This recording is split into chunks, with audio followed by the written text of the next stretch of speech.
Hello everyone, welcome to my channel. My name is Roxy Darling and I make videos of things I create. In this video I will be making some fuzzy, whimsical fantasy creatures because I need whimsy in my life, and there's a high probability you might need some whimsy in your life as well. So let's begin. I started this project off by taking sheets of aluminum foil and compressing them into shapes that I wanted to use. I chose sphere and egg for the body shapes of these two little fuzzy guys. I used an awl to stab holes where I'm going to put armature wire to be the structure of the legs. I chose 4 legs for the sphere shape, and I chose 3 legs for the egg shape.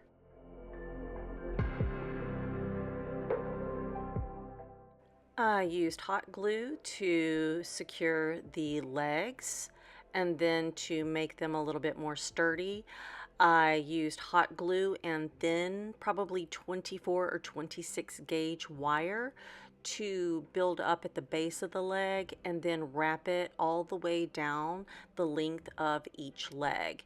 This step not only adds more security and stability for each leg, but it's also going to provide a texture for the air dry clay to stick to. Otherwise, it wouldn't really stick to the legs very well.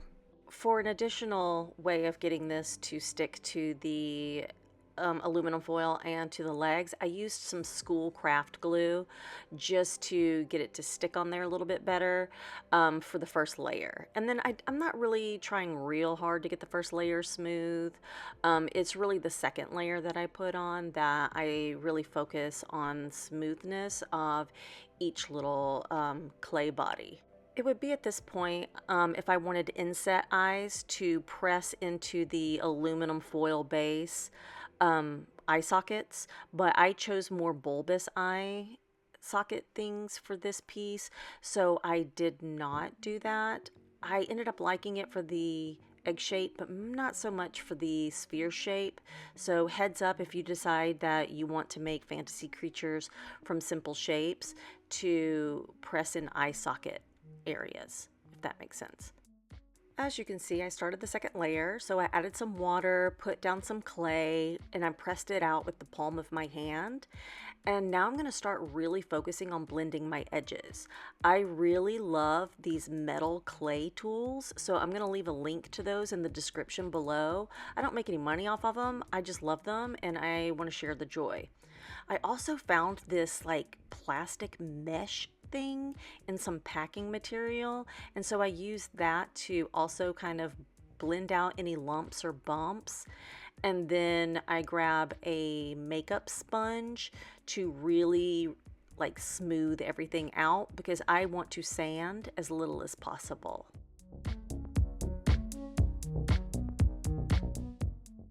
Now that the sphere shape is drying, I'm going to do the same thing that I did to that one to this little egg-shaped buddy. Once the base shapes were finished, it was time to move on to the rest of the body. I have these eye molds that I had poured some clear resin in because I had extra resin left over from a previous project, and to give them color I painted them with fingernail polish. With these I just painted the backs, but you can take the fingernail polish to the front as well.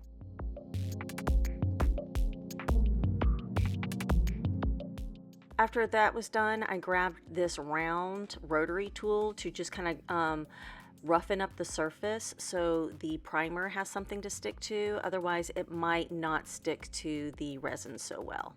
And then I just spritzed it with some water, cleaned off the residue, and then painted a layer of gesso as primer. Once that was dry, I grabbed some golden fluid acrylics. I really like this brand. I'm not sponsored, but I wanted to give the irises a little golden halo around the edge, because I just want there to be a contrast between the ball of the eye and the iris. And to start working on the iris, I grabbed some white polymer clay, or if you have polymer clay, the color that you want, just use that. I didn't, so I wanted to make my own. So I grabbed this Pearl-Ex pigment, and I added a little bit of that. and I thought it was really pretty, but it just didn't give the color that I wanted. So I do grab a stronger blue pigment that's an actual eyeshadow to just kind of get the color that I wanted.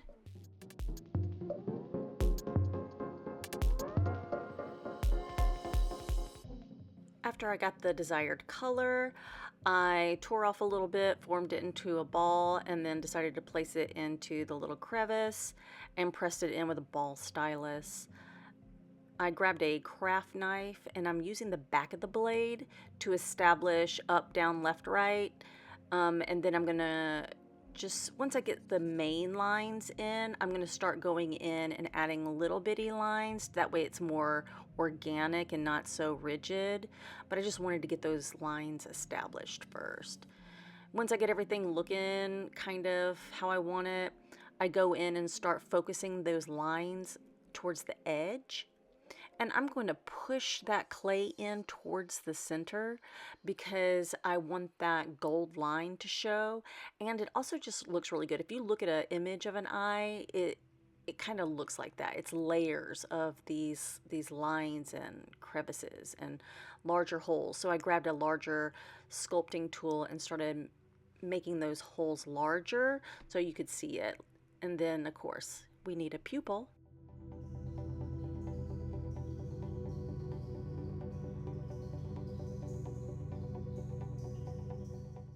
I then use some powder pigments to start contouring the iris and focusing mainly on adding depth with the darker pigments. The powder pigments are able to stick to the clay because the clay is uncured. If this was cured clay, it would not stick, so I'm using the stickiness of the uncured polymer clay to attach to the powder pigments. And then right now I'm establishing the golden part of the eye a little bit better. I'm going for a celestial color scheme for that one. And then I'm doing the same thing to this piece as well. Just putting the divot in and then establishing the main four directions of the lines, and then just kind of going in the exact same way I did the previous eye.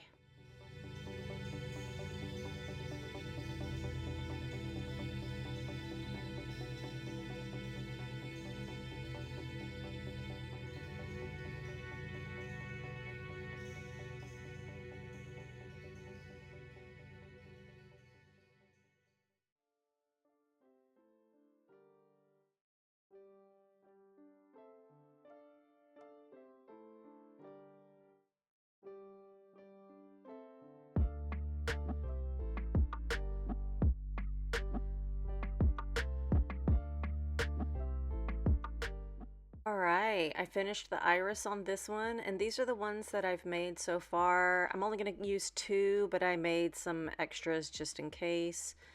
To add the pupil, I'm going to use some UV resin, and of course my little UV wand and my PPE.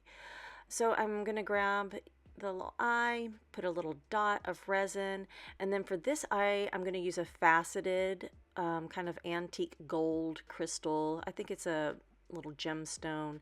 And then these resin casts have bubbles in them, and so I decided to use little, what are they called? Micro beads to embed them into any sort of bubble or imperfection. Yeah, I think if I was making like realistic eyes, I might be sad that there was a bubble, but not with these. I'm just slowly building up layers, and within each layer, I'm just adding more of those little micro beads. I think they're like Martha Stewart craft beads. I don't even know if she makes them anymore. I've had them for like several millennia because I'm older than Google. So yeah, there's that.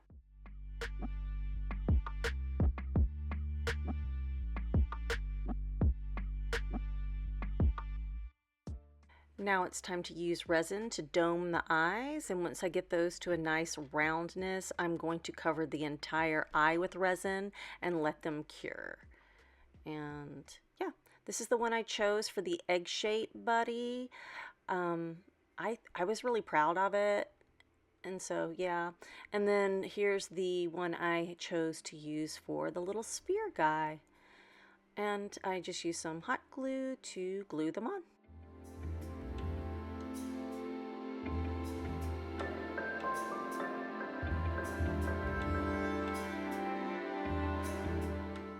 I spritzed the little guy down with some water to start building up the eyelids. I start with the bottom eyelid first and then use my favorite tool to start blending out my edges. And then I did the top lid. The kind of bulbousness of the eye works really good with this egg-shaped buddy. But it was at this moment, about right here, I realized, oh, the bulbousness might look a bit odd for the sphere guy. But I was just like, you know what? I'm just gonna keep going. This is supposed to be about the process and about having fun. So I just kind of kept going forward. I did add a little bit to the top of the egg to make him more egg-shaped, and then I tried to balance out the bulbous eye with some more clay at the top and bottom, and then it was ready to prime them. And now it's time to focus on the color palette. This is the color palette that I decided to use because I have yarn of that color, and this is kind of like the sketch of what I'm going for. So I'm just going to add a few layers of paint to indicate the color of fur or hair I'm going to add. So I'm kind of not too meticulous about it, so because it is all going to get covered in fur.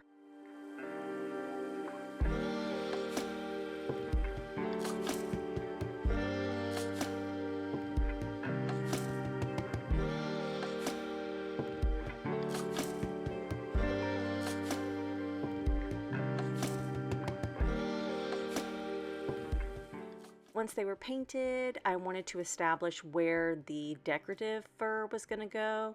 So for the celestial one, I went with kind of a starburst pattern, and then with this little buddy, I decided to do polka dots of color. So I just kind of went in, and this is just to, indicate where I'm going to put the light blue fur. I was thinking stars. Does it turn out like stars? No, it doesn't. But I was literally making these up as I went because I've never made anything like this, and this was just supposed to force me to not be so rigid with the design of my artwork. But it was at this moment I thought, this is the ugliest thing I have ever made in my life. What am I doing? I made a bald polka dotted cyclops pig. Yeah. But I kept moving forward, so I decided to use some pastel pigments to contour their little faces. And in between each layer of chalk pastels, I am spraying it with Mr. Super Clear just so I can build up those layers. And I wanted freckles kind of like stars, so I chose some gold, and I didn't really care too much about it getting on the rest of the body, but I cleaned it up a little bit. And then I'm using the same iridescent gold I used for the eye, and so I'm just going to add some little eyeliner. Yeah, I was trying to keep it simple because this was supposed to be a simple project, but I don't think I ended up keeping it simple, but I had a lot of fun, and I think that's what matters.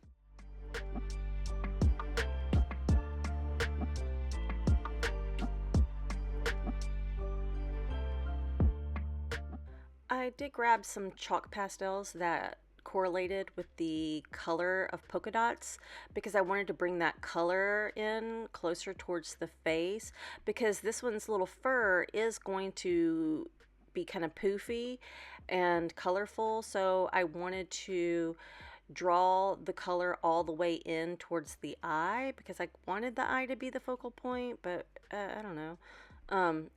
And then I tried this darker purple eyeliner, but later on in the video, you'll see me change it to a paler lavender. But I just kept this part in the video, that way you could see how I did it, because I forgot to record the second time.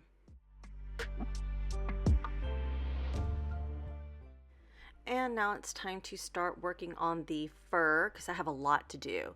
So I started off with, I think it's like 4 or 5 inch lengths.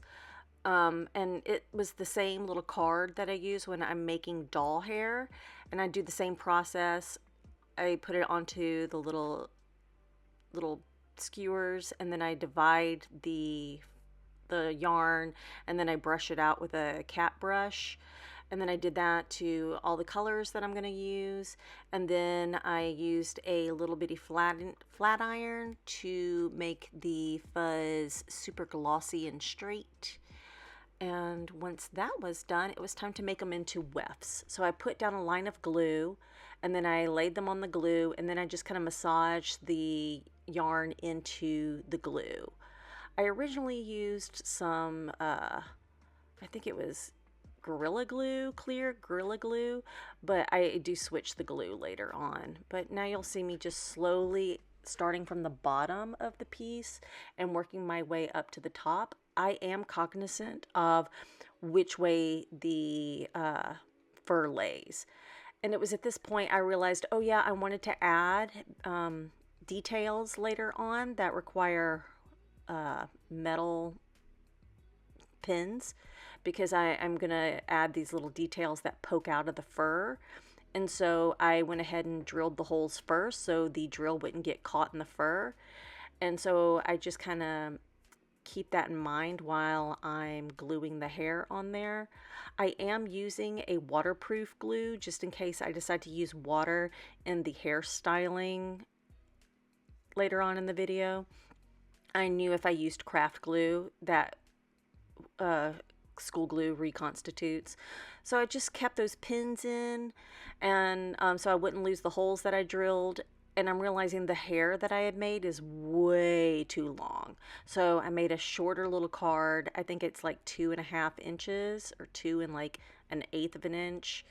And then I decided to use this fabric glue for my wefts. I really like it a lot. So here's the difference between the really long hair that I made for dolls and then this one that I shortened up. I did the yarn wefts facing back till about this part of the face, and then I'm going to switch it up once that's all cured and start doing hair in the opposite direction around the face. The hair around the face is going to be really short and hard to get to trim later on. So I'm thinning out all the edges now so I don't have to do any sort of trimming close to the face. That way I don't mess anything up. So I just go in and I start gluing all the wefts now pointing towards the center of the eye.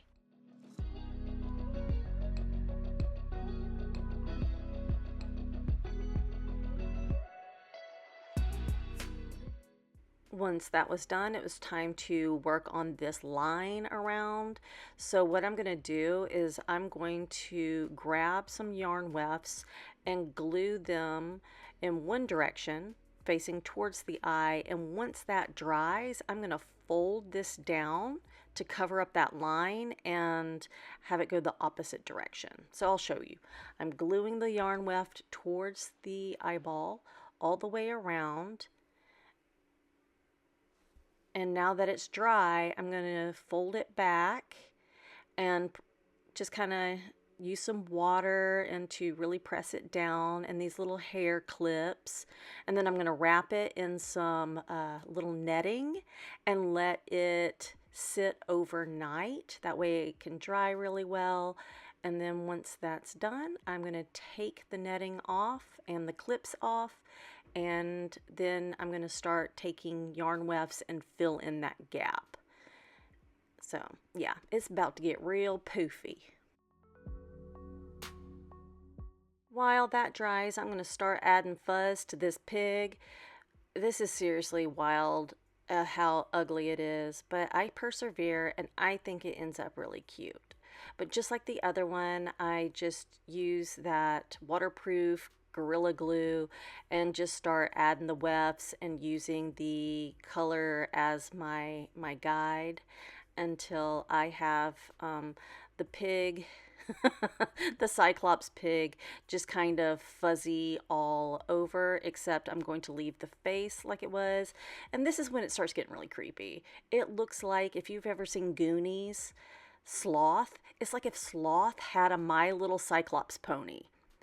And now I'm going to do the same thing and with the I did with the blue one, with the filling in that space with fuzzy goodness.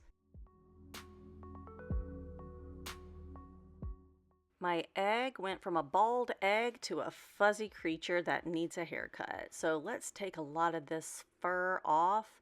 I just grabbed some tiny scissors and I kind of have them angled up, except for when I need to take a lot of this fur off. But I'm just kind of angled up and stabbing and cutting and removing a ton of fur. And that's what I got. And now it's time to start turning this pig into a yeti. I do the same thing with this one, except for the legs. I use this eyebrow thinner or whatever it is to kind of blend in the edges on the legs. And this is what they look like with fur. I think they look much better fuzzy than when they were bald, but you know, to each their own. And now it's time to start adding detail to the faces, especially that one. But I'm going to start off with the blue one. I'm going to add some stars to them. I'm going to use some of the same gold paint, and then I'm also going to grab some flat back crystals. They're nail art crystals, so pretty cheap. I'm just going to glue those on, just a few, so they mimic stars, because this is my celestial buddy. And then once I have those on, I'm going to switch over to work on the multicolored one. I'm giving it freckles in the same color as each splotch on the face. Blue splotch gets blue freckles. Da da da da da.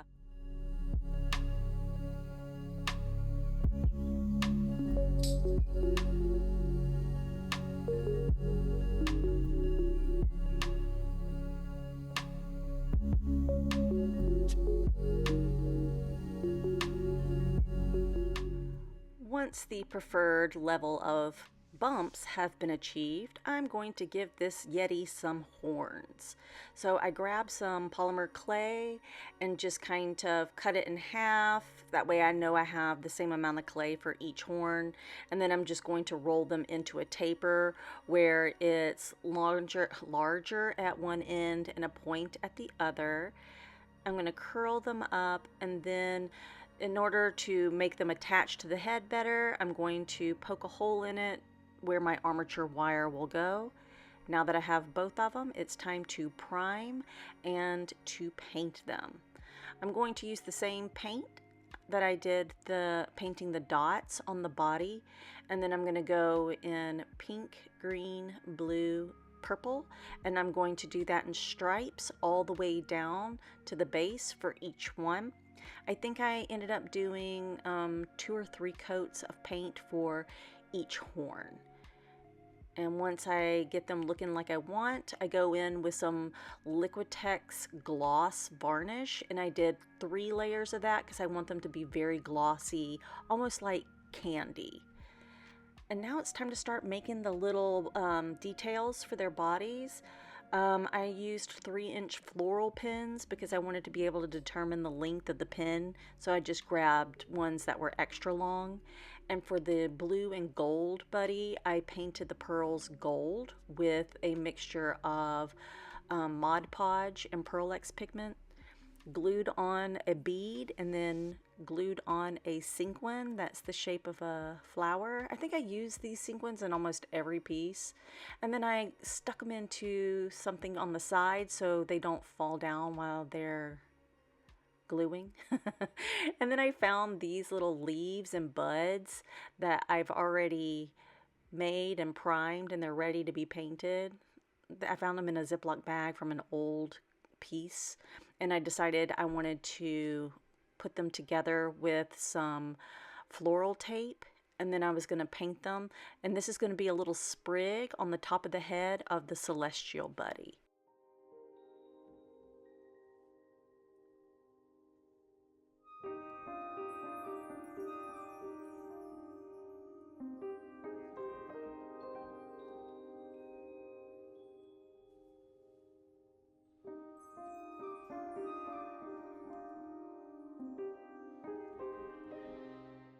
And these are the little components that I made. And you can see here how I made the gold. I mixed in the Pearl pigments, the gloss, Mod Podge, and then I think I painted 3 layers of that onto this sprig. And then once the sprig was done, I worked on the eyelashes a little bit. I added purple, lavender purple to the tips of the eyelashes for the Yeti, and then gold for my celestial buddy. And I redid the eye a lighter lavender because the other dark purple was just overwhelming. Now to start adding the little decorative bits. And so now you can see why I drilled holes in this earlier, because I wanted to just add these at whatever length I thought was appropriate. And then I just glued each piece in. And then I just added some paper leaves that I painted with the same gold paint. And then once I had that where I wanted it, I realized, oh, this is very bright and I need to add some depth. So I grabbed some iridescent bronze, mixed it with a little bit of water, and made a wash to be painted over the gold leaf thing. I should have done that before I attached it to the head, but hindsight's 20/20, and so I did it now. I just brushed it on, and then the spots that I wanted to remain super bright gold, I just used my Q-tip just to wipe off any of the extra bronze.